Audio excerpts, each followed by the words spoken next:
Melanated Empire. Melanated Empire. Peace, love, and coconut oil family. Another installment of Melanated Empire. Thank you all for watching. Hit the subscribe button. Don't forget if you're fairly new to this channel. But in today's video, family, we're gonna take a little kicks off. You know how sometimes we just kicks off with Christianity and some of their ridiculous myths or some of the ridiculous stories that happen, where we have to question it and your intelligence or your common sense, which basically, since you woke now, you're allowed to use your mind. So common sense will make you think like, what? So hold on, if Lot, like for example, if Lot turned back to see Sodom and Gomorrah burning and she turned to a pillar of salt, who turned back to see Lot turn to salt and not sugar? Because to me, if they turn back, they're supposed to turn to salt too, and just everybody that look back supposed to turn. You know what I mean? So just basic questions, family. And through the awakening, through this current, this electromagnetism, which is sweeping, the world, because remember, we're in a different constellation age. It's like black people are awakening. So a lot of people are actually realizing that Christianity and Catholicism is not for us. It is not our shit.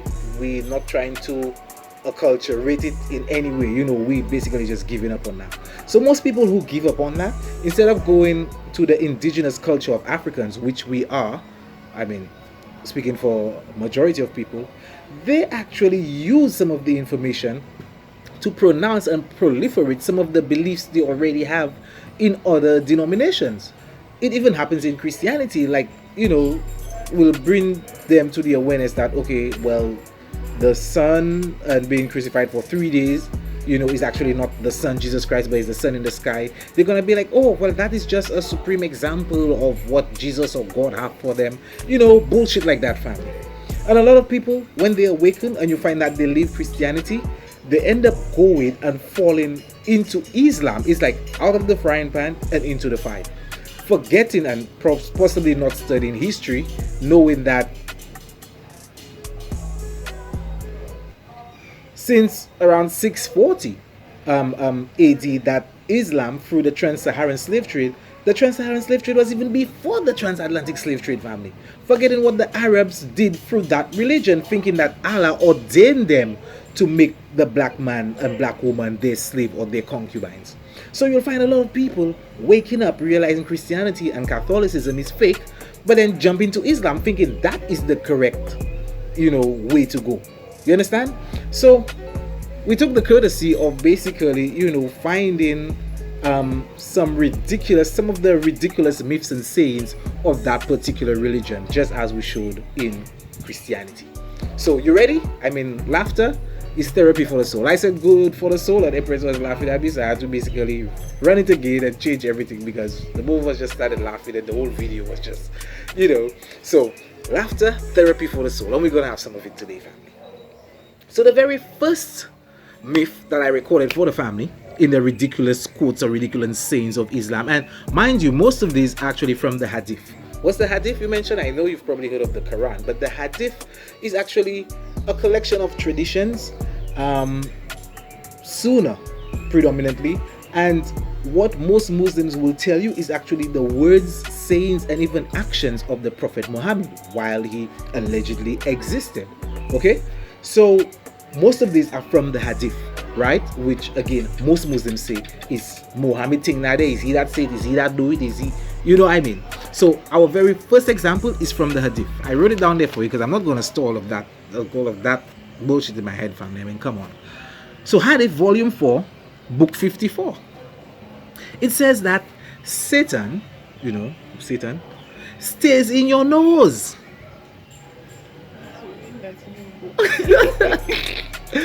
Empress already start laughing. Satan stays in your nose, family. It goes on to say, Muhammad said Satan stays in the upper part of your nose all night. And the Prophet says, if any one of you rouses from sleep and performs ablution. Now ablution basically is a cleaning procedure that Muslims do before prayer. They also refer to it as the wudu. Sounds like voodoo, but they refer to it as the wudu, which is a cleaning procedure they do before prayer. Even when I would say Rastafarian in Bobo Shanti, there are certain things you have to do even before prayer. You have to pass water in your mouth. You have to Clean your eyes, clean your nose, clean your eyes, and clean your mouth. So that is sort of like an ablution. But when you get to Islam, right, and the Muslims, is basically, they do a lot more, family, right?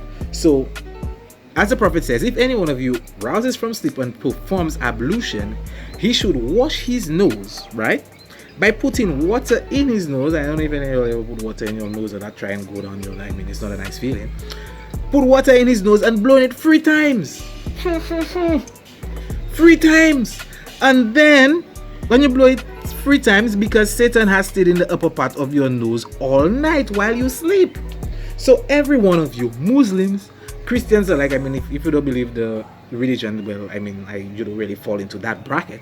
But Muslims, for all of you, and that's another thing. It's like Muslims, again, just like Bobo Shanti, have to pray a certain amount of times per day. Today, I had work then, I going through the busy city, I see a Muslim brother sit down, buy his tray, I mean, he have his thing selling, but the man crash on him. Big crash, I mean, you want to wake up in the middle of the night or wake up every 3 o'clock in the morning or whatever to do ablution, give Allah the praise that he deserves, and you're less sleeping by road there like that. A man can just, I mean, if you're, I mean, I don't want to diss the man what he have on his tray, but it's like, if it was worthwhile, probably he wouldn't be sleeping, and if it was worthwhile, probably that whole tray done go already, man, probably done thief that already, because you can't tell me busy day in this city, you they crash on you big 12 o'clock, or really, it wasn't really 12 yet, because 12, I sure he would have run to his midday prayers as well. You see what I'm saying? So it's like, all night, Satan up there, and you need to put water in that and blow that 3 times for the man to move, right? That's just one of the ridiculous quotes. Next one, we have volume 8, book 73. Mohammed says, listen to me carefully. Mohammed says, Allah, the same Allah from Islam, Allah, what's his name, man? What's the full name in Arabic? The Allah Subhanahu Ta'ala, right?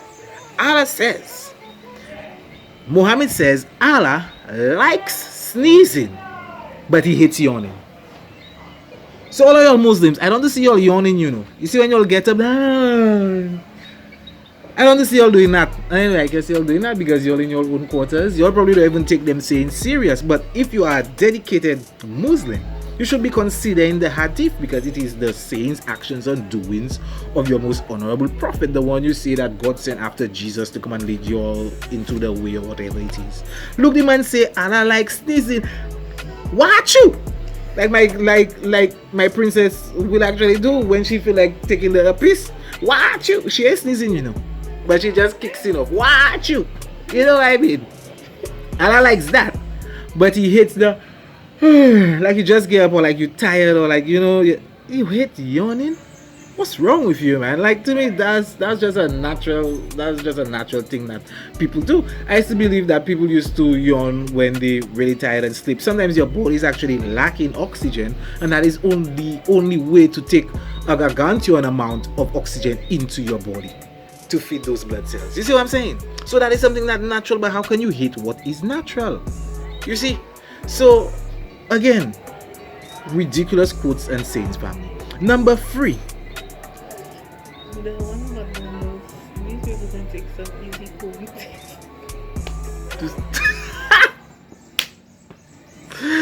Sorry, family, everybody just brought to my attention, It's like, for those who actually believe and subscribe to Satan being up in your nose, everybody just pull me up and say, like, then people can go and take the COVID test to find out if, apart from COVID, if Satan actually resides there. Because you should pull up some. We're not going to hurt people's feelings again. Again, we're doing this hoping it will raise your awareness, family, that to show you that all of this is just bullshit. You check what I'm saying? Now, it goes on to say, a good dream is from Allah, but a bad dream is from Satan. Okay?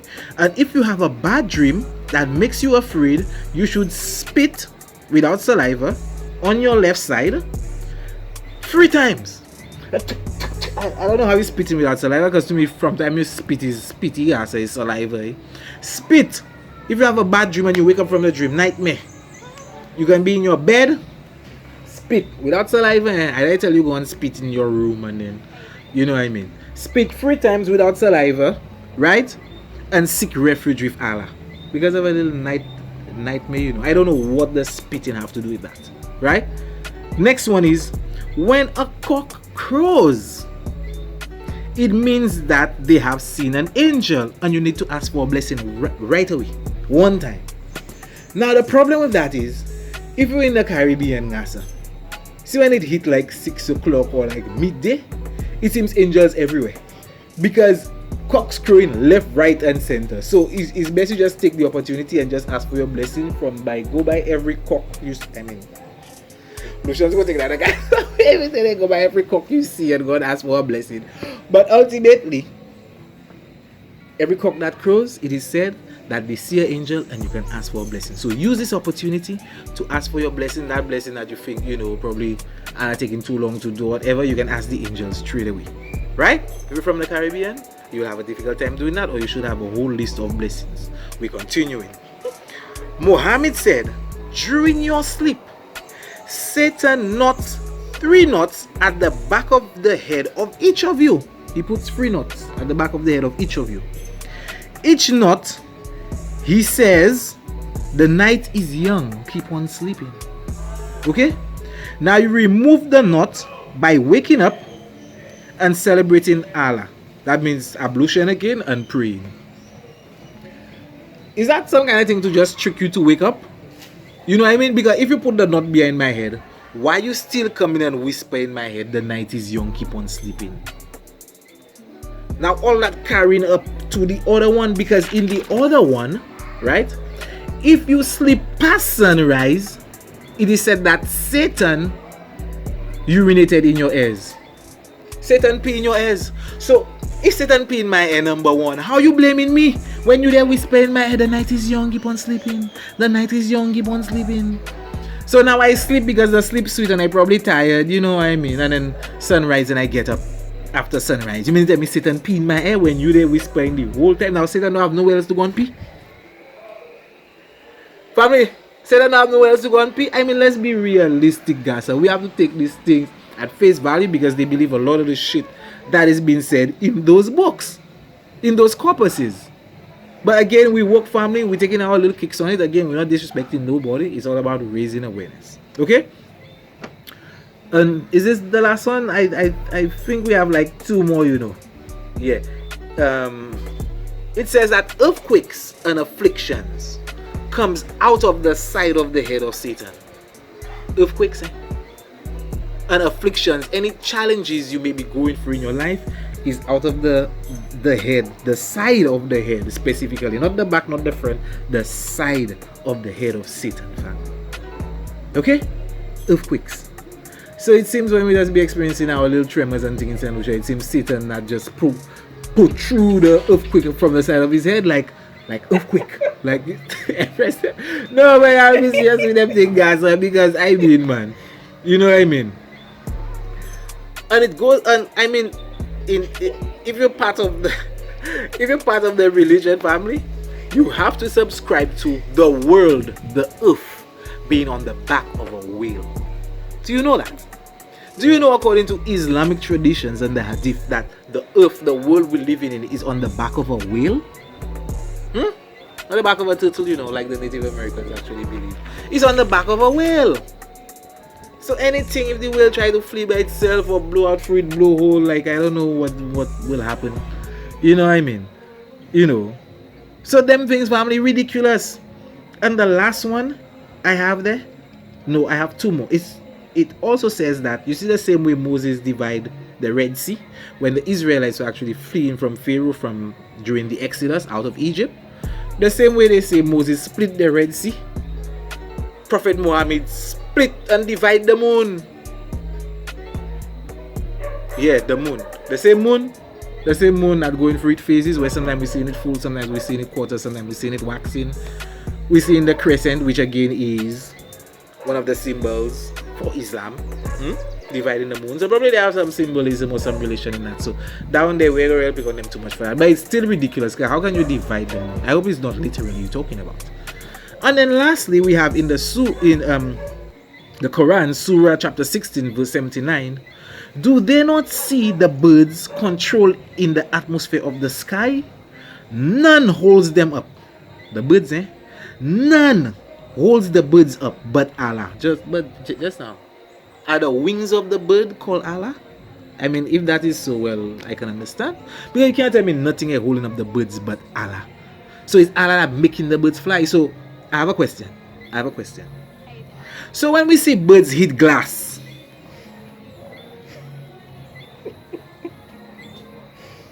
when we see birds hit glass, family, is it that, I don't know, Allah didn't see the glass too? I don't know what's going on. You see what I'm saying? So all of these things, for me, I mean, we because of the sources involved and because of how Islam is trying to rule the world, a lot of the memes and a lot of the presentations, you know, and even resource information that will show you the stupidness in these religions, is like they made all of that illegal. So it's like they just cover and take out all of that, family. So you have to really go and do the digging yourself to actually get it. So you'll hardly see any jokey memes on Islam. You'll hardly see any, you know what I mean. But if you dig properly and you have the right teachers and the right sources, you get all the information you need. So we're getting that for the family. You already know Melanated Empire, we're building. But like I said, this video just a little kicks off and just a little laugh to family. So I hope the family enjoyed that. Again, why one cannot leave the frying pan and go into the fire? Because all of these denominations, while I will say none of them hold the absolute truth, all of them have elements of that one divine truth that all of us are seeking. And you know why? Because all of them got their foundation principles from the Nile Valley spiritual systems in the motherland of Africa. They could have taken it, plagiarized it, turn it, twist it, do it all what they do it, but the foundation is there to get it. So all of these dominations and all of these religions have some element of truth, but majority of it is just bullshit. So we say bypass the middleman, bypass all of that shit, and go straight to source. And having said that, family, let Satan come and pee in your ear, even though he's staying in your nose whole night. Peace, love. Don't forget that coconut oil.